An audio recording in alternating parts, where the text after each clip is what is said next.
Sell me this pen. If you've seen The Wolf of Wall Street, you know this scene. Jordan Belfort, played by Leonardo DiCaprio, becomes a symbol of greed, excess, and the wild ride of Wall Street in the 90s. But how much of this Hollywood blockbuster is actually true? Was the real Jordan Belfort really this outrageous? And what happened to him after the credits rolled? Stick around, because the true story is even crazier than the movie. Let's rewind. Before the Lamborghinis and the yachts, Jordan Belfort was just a kid from Queens, New York. In his 20s, he started as a door-to-door meat and seafood salesman. Yes, meat. But after losing that job, he stumbled into the stock market, a world he'd soon turn upside down. In 1989, Belfort founded Stratton Oakmont, a brokerage firm that claimed to help everyday investors. But behind the scenes, it was a pump and dump scheme. His team aggressively pushed worthless stocks, driving up prices, then cashing out, leaving investors with nothing. The movie shows wild office parties, stacks of cash, and brokers high-fiving.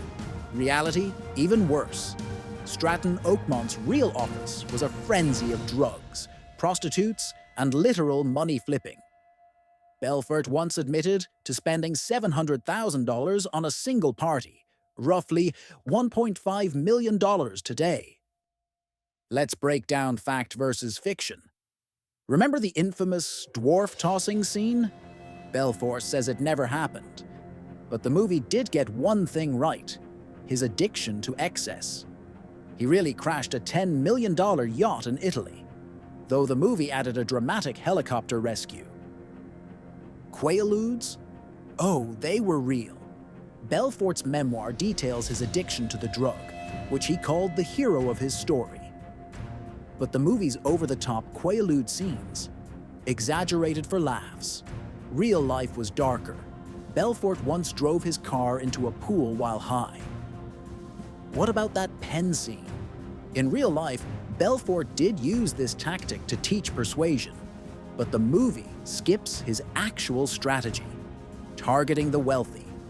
His brokers cold-called rich investors, lying about exclusive opportunities to buy garbage stocks. So how did it all fall apart? Enter the FBI. Agent Gregory Coleman, played by Kyle Chandler in the movie, spent years tracking Belfort. But unlike the film, Belfort wasn't caught in a dramatic standoff. He flipped on his team, wearing a wire to avoid a harsher sentence. In 1999, Belfort pled guilty to fraud and money laundering. The movie skips this. He served 22 months in a cushy prison camp, not a max security cell. Meanwhile, his victims lost over $200 million. Many lost life savings, marriages, even their homes. This isn't just a story about parties and scams. Real people suffered. One investor, diagnosed with cancer, lost $500,000. Another retired couple lost everything. Belfort later claimed remorse, but critics argue he's still profiting off his crimes. Today, Jordan Belfort markets himself as a sales guru, charging thousands for seminars.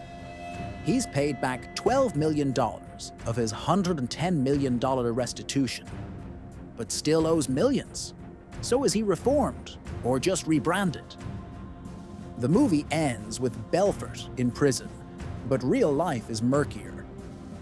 He's banned from the finance industry, yet still thrives on his infamy.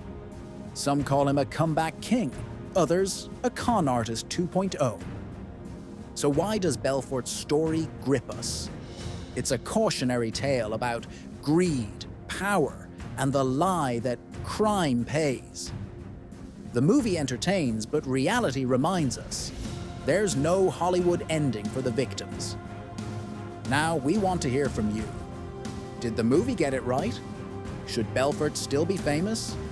Drop your thoughts below and hit like, subscribe, and ring the bell for more real stories behind the scandals.